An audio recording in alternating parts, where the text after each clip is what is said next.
You think you can marry this thing? She pointed at me like I was something dirty.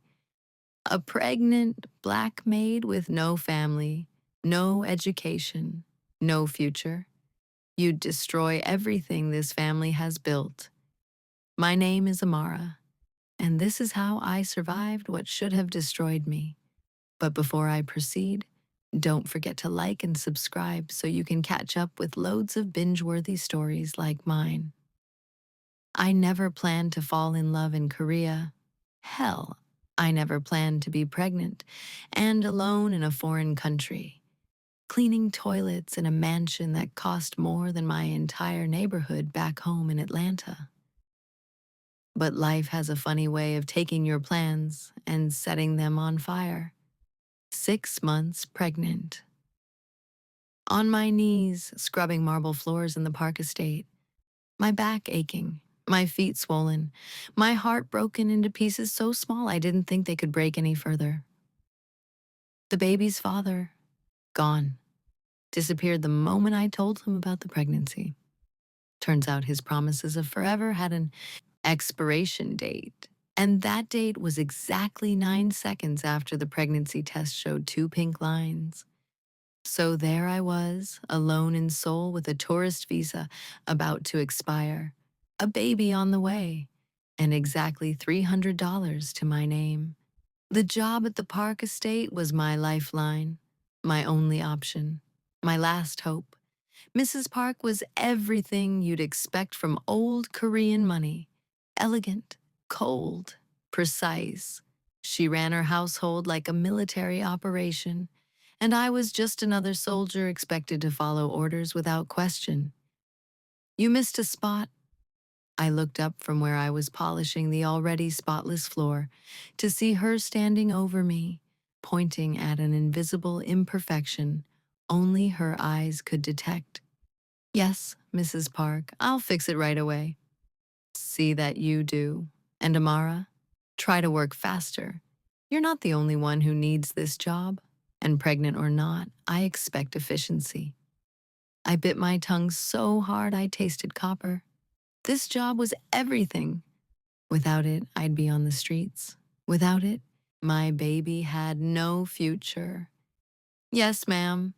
She walked away, her heels clicking against the marble like a countdown to my next mistake. I went back to scrubbing, blinking away tears that had nothing to do with the cleaning solution burning my eyes. She's always this pleasant, in case you were wondering. I looked up startled to see a man standing at the top of the grand staircase. Tall, impeccably dressed in casual but obviously expensive clothes, dark hair falling across his forehead, and eyes that held something I hadn't seen in months. Kindness. I'm sorry, I didn't realize anyone was home. I'll finish this and move to another room. Don't apologize. This is my mother's house. But that doesn't give her the right to treat you like you're invisible. He walked down the stairs, and I realized with growing horror that this must be him. Park Jae-sung, the son, the heir to the Park fortune, the man his mother talked about constantly like he was Korea's gift to humanity. I scrambled to my feet, nearly losing my balance as my center of gravity betrayed me. He reached out instinctively to steady me, his hand on my arm gentle but firm. Careful. Are you all right? I'm fine. Thank you, Mr. Park. Jae-sung, just Jae-sung. He smiled, and something about it felt genuine. And you're Amara, right? My mother mentioned she hired someone new. Yes, sir. I mean, yes, Jae-sung. When are you due? The question caught me off guard. Most people pretended not to notice my pregnancy, as if acknowledging it would somehow make them complicit in my poor life choices. 3 months, give or take. And you're here alone? No family? It's complicated. He nodded, understanding flickering across his face. The best stories usually are. Well, if you need anything, don't hesitate to ask. And ignore my mother. Her bark is worse than her bite. I wanted to tell him that her bark was already pretty damn bad, but I just smiled and watched him walk away, wondering why someone like him would bother being kind to someone like me. That was the first of many conversations. Over the next few weeks, Jae-sung had a habit of appearing whenever I was working. At first, I thought it was coincidence. Then I realized he was seeking me out. We'd talk while I cleaned about everything and nothing. He told me about the pressure of being the park heir, the expectations, the suffocating weight of family legacy. I told him about growing up in Atlanta, about my dreams of becoming a photographer, about how I ended up in Korea chasing a man who turned out to be a ghost. You deserve better than that. Yeah, well, deserve doesn't pay the bills. No, but it should count for something. You're talented, Amara. I've seen those photos you take on your breaks. You have an eye for beauty that most people spend their whole lives trying to develop. I laughed, but it came out bitter. Talent doesn't matter when you're 6 months pregnant and cleaning toilets, Jae Sung. Maybe. Not right now, but it will. This isn't your ending, Amara. It's just a chapter. Something about the way he looked at me when he said it made my heart do something dangerous, something I couldn't afford. I was falling for him, and that was a problem, because 3 weeks later, everything changed. I was in the kitchen preparing lunch when I heard voices in the formal dining room. Mrs. Park's voice, and another woman's. Elegant, musical, practiced. Your son is everything you promised, Mrs. Park. Intelligent, handsome, successful. My daughter couldn't ask for a better match. Yuna is equally impressive. A perfect addition to our family. Shall we discuss the wedding timeline? My hands froze over the vegetables I was cutting. Wedding timeline? I was thinking next spring, cherry blossom season. Very romantic. Perfect. I'll have my attorney draw up the marriage contract. The merger of our families will make us the most powerful business alliance in Seoul. Marriage contract, merger, alliance, not love, never love. I finished preparing lunch on autopilot, my mind racing. Of course, Jae-sung was engaged. Of course, his mother had arranged everything.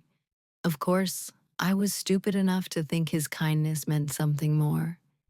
When I brought out the lunch trays, I saw her for the first time. Yuna. She was everything I expected. Porcelain skin, designer clothes, perfect posture. The kind of beauty that came from generations of good breeding and better skincare. She looked at me the way you'd look at furniture. Necessary but unremarkable. You there, more water. Not please, not thank you, just a command from someone who'd never questioned her, right to give them. Yes, ma'am. As I poured her water, Jae-sung walked in.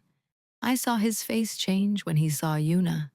Not happiness, something closer to resignation. Jae-sung, darling. Yuna stood, gliding over to him with practiced grace. She kissed his cheek, her hand possessive on his arm. I was just telling your mother how excited I am about the spring wedding. Wedding? Don't be silly. We discussed this months ago. Our families have been planning this since we were children. I watched his jaw tighten, watched something die behind his eyes. And I understood. He was as trapped as I was, just in a prettier cage. That night, he found me in the garden where I'd gone to cry in private. Amara, you should go back inside. Your fiancé might miss you. She's not my fiancé. Not really. That's my mother's arrangement, not mine. Does it matter? You're going to marry her anyway. He sat down beside me on the stone bench, close enough that I could feel the warmth of his body in the cool evening air. What if I told you I don't want to marry her? I'd say welcome to the club of people who don't get what they want. What if I told you I want you? The words hung in the air between us, impossible and dangerous, and everything I'd been trying not to hope for. Don't, don't say things like that when you know it can't happen. Why can't it? Because I'm black. Because I'm pregnant with another man's baby. Because I'm your maid, Jae-sung. Because your mother would rather die than see you with someone like me. Because Yuna and her family would destroy me. Because this isn't a fairy tale. Maybe I don't want a fairy tale. Maybe I want something real. He took my hand, and I let him, even though I knew I shouldn't, even though I knew it would only make everything harder. I'm falling in love with you, Amara, and I don't care about any of the rest of it. You should care. Love doesn't pay the bills. Love doesn't protect people like me from people like them. Then let me protect you. How? How are you going to protect me from your mother? From Yuna? From an entire society that thinks I don't deserve to breathe the same air as you? He didn't have an answer, because there wasn't one. But he kissed me anyway. And God help me, I kissed him back. Everything exploded exactly 2 weeks later. Mrs. Park found us in the garden, just talking, not even touching. But the way Jae-sung looked at me told her everything she needed to know. My office, both of you. Now. The walk to her office felt like a death march. Jae-sung tried to take my hand, but I pulled away. I needed whatever dignity I had left. Mrs. Park sat behind her massive desk like a queen on a throne, and we were the peasants about to be executed. How long has this been going on? Mother, nothing is going on. We're friends. Don't insult my intelligence, Jae-sung. I've seen the way you look at her, the way you've been spending time with her, neglecting Yuna, embarrassing this family. Yuna isn't my choice. Yuna is exactly your choice. She's who I've chosen for you, which amounts to the same thing. I'm 30 years old. I think I can choose my own wife. Mrs. Park laughed, and it was the coldest sound I'd ever heard. You think you can marry her? She pointed at me like I was something dirty. A pregnant black maid with no family, no education, no future. You'd destroy everything this family has built. Or maybe I'd finally live my own life. At what cost? Your inheritance, your position, your reputation. And what about her? She turned her sharp gaze to me. Do you think you can survive in this world? Do you think my friends, my associates, society will accept you? They'll tear you apart. I wanted to run, to disappear, to protect my baby from the venom in her voice. Mrs. Park, I never meant for any of this to happen. I'll quit. I'll leave. I'll disappear. No. Jae-sung's voice was firm. You're not going anywhere. Mother, I'm in love with her, and I'm going to be with her, with or without your blessing. Then without. You're disinherited, effective immediately. No money, no position, no family. Choose her, and you choose to have nothing. Then I'll have nothing, as long as I have her. My heart was breaking and soaring at the same time. No one had ever chosen me. Not like this, not when it cost them everything. Mrs. Park's face went white, then red. Get out, both of you, out of my house. We left with nothing but the clothes on our backs. Jae-sung tried to shield me from the rain that had started falling, but we were both soaked by the time we reached his car. Where are we going? I have an apartment in Gangnam. My mother doesn't know about it. We'll be safe there. But we weren't safe because Yuna found out. 3 days after we moved into Jae Sung's apartment, strange things started happening. Someone slashed the tires on his car. His bank accounts were frozen. Business contacts stopped returning his calls. And then the threats started. I found the first note slipped under our door, cut from magazine letters like something out of a bad movie. Leave him or die, you and your bastard baby. I didn't tell Jae Sung, not at first. I thought maybe if I ignored it, it would stop. I was wrong. The second note came with a photo. Me at the grocery store. Someone had been following me. I'm watching you. Every move, every breath. Leave or I'll make sure you never take another. That one I showed to Jae Sung. His face went dark. Yuna, this has to be her. She's losing her mind over the broken engagement. Maybe we should just go. Leave Korea. Start over somewhere else. Running won't stop her. People like Yuna don't give up. They escalate. He was right, because that night, someone tried to run me down in the parking garage. I'd gone down to get something from the car when I heard the engine roar. Headlights blinded me. Tires squealed. I dove behind a concrete pillar as a black sedan came within inches of crushing me. My hands went to my belly, protecting my baby as I crouched there, shaking as the car disappeared into the night. Jae Sung found me there 20 minutes later, called the police, but without cameras in that section of the garage, there was no evidence, no proof, nothing they could do. That's it. We're leaving tonight. I don't care where we go, but we're not staying here. Jae Sung, you can't just abandon your whole life. What life? Without you? Without the chance to be with you and your baby? What do I have? Money I can't access? A family that disowned me? Friends who won't return my calls? I'd rather have nothing and have you. We packed what we could carry and left that night, heading to Busan. It was far enough from Seoul, big enough to disappear in, close enough to the ocean that I could breathe. Jae Sung used the last of his cash to rent a small apartment overlooking the sea. It wasn't the park mansion, it wasn't luxury, but it was ours. And for the first time since I'd arrived in Korea, I felt like I could breathe. We lasted 3 peaceful weeks before Yuna found us. I was walking home from the market, my arms full of groceries, when a car pulled up beside me. The back window rolled down, and there she was, Yuna, beautiful and cold as ice. Get in. No thanks, I'm good. That wasn't a request.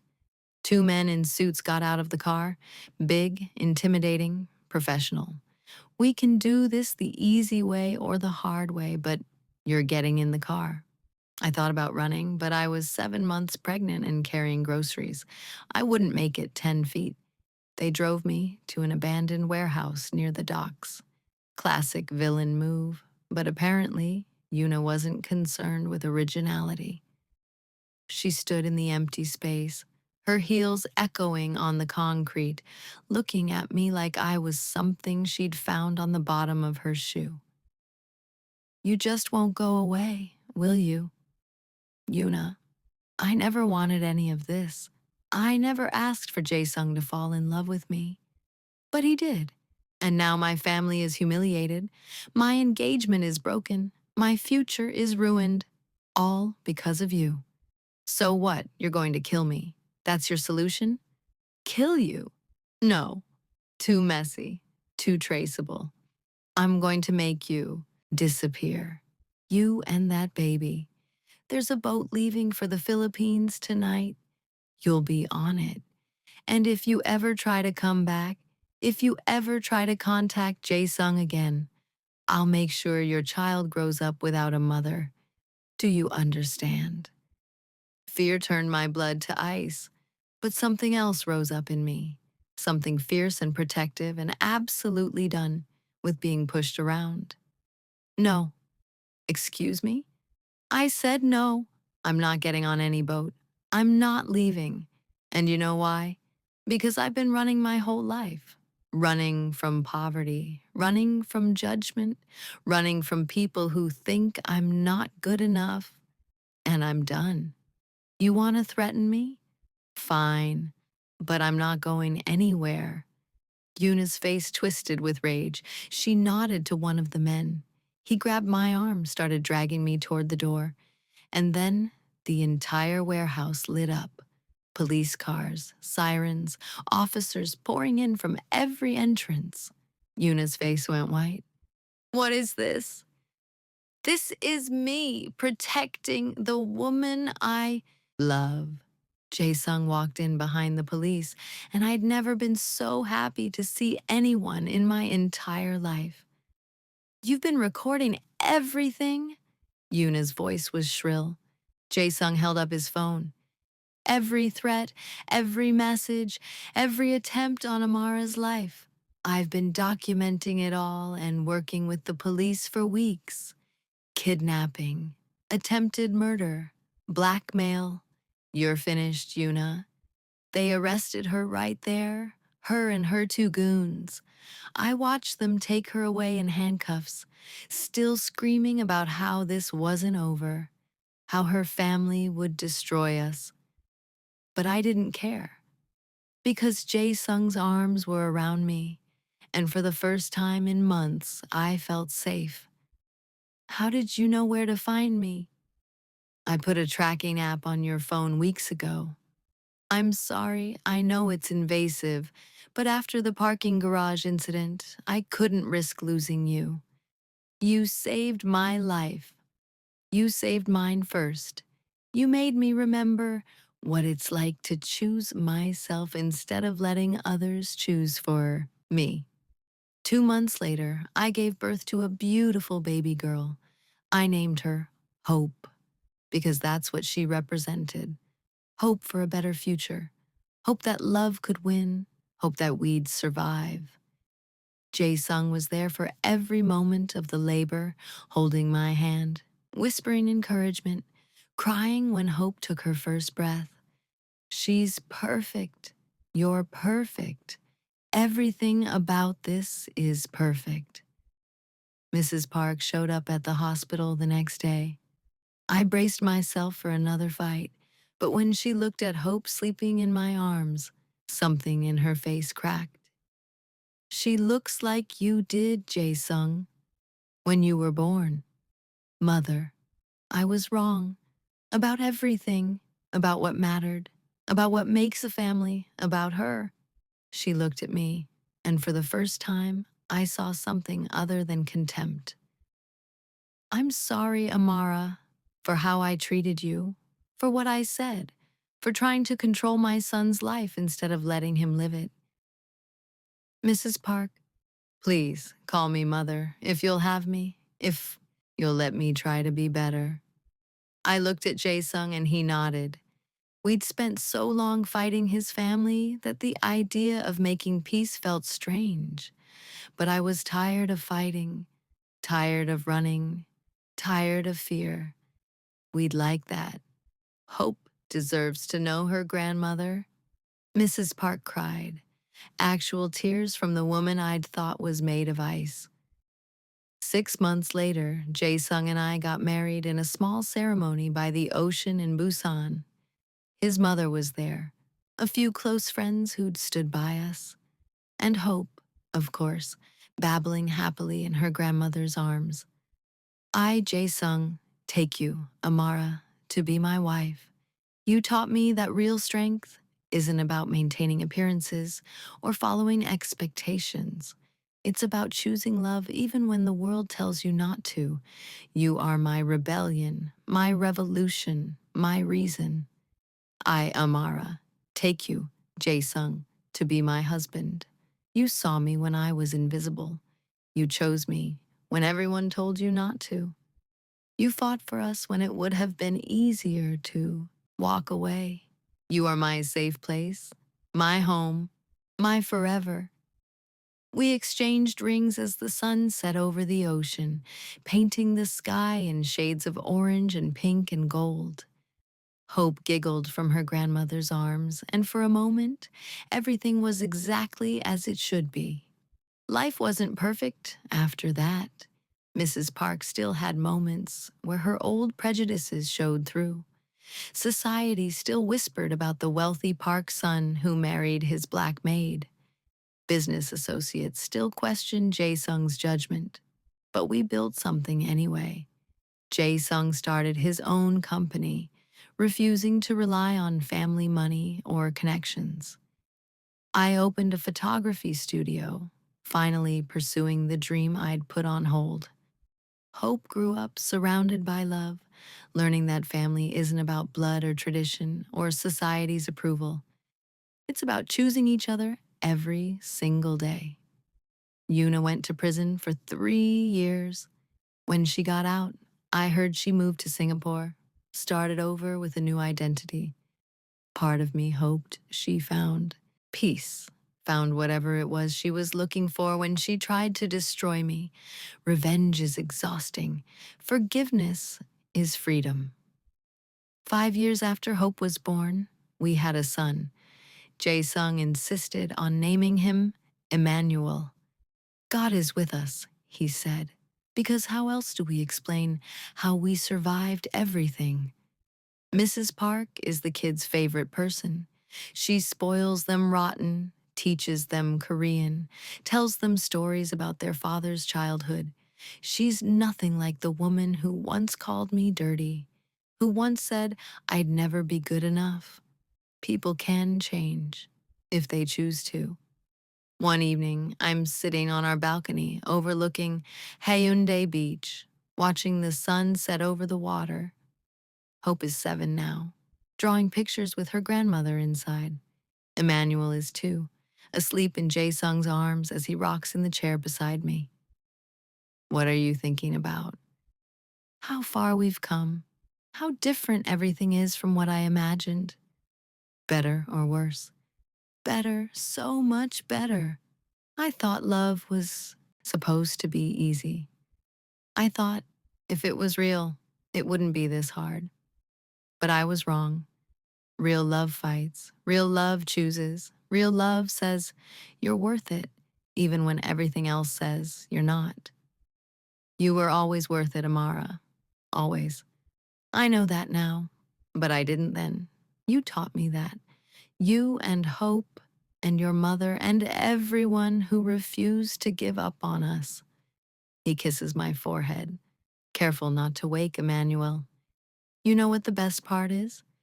We get to teach Hope and Emmanuel that love isn't about where you come from or what you look like or what society says you should be. It's about finding someone who sees you and chooses you anyway, and then fighting like hell to keep them, and then fighting like hell to keep them. Inside, I hear Hope laugh at something Mrs. Park said. The sound fills me with joy so pure it almost hurts. This life we built from nothing, this family we fought for, this love that refused to die. If you'd told me 6 years ago, when I was on my knees scrubbing floors in the Park mansion, that this would be my life, I wouldn't have believed you.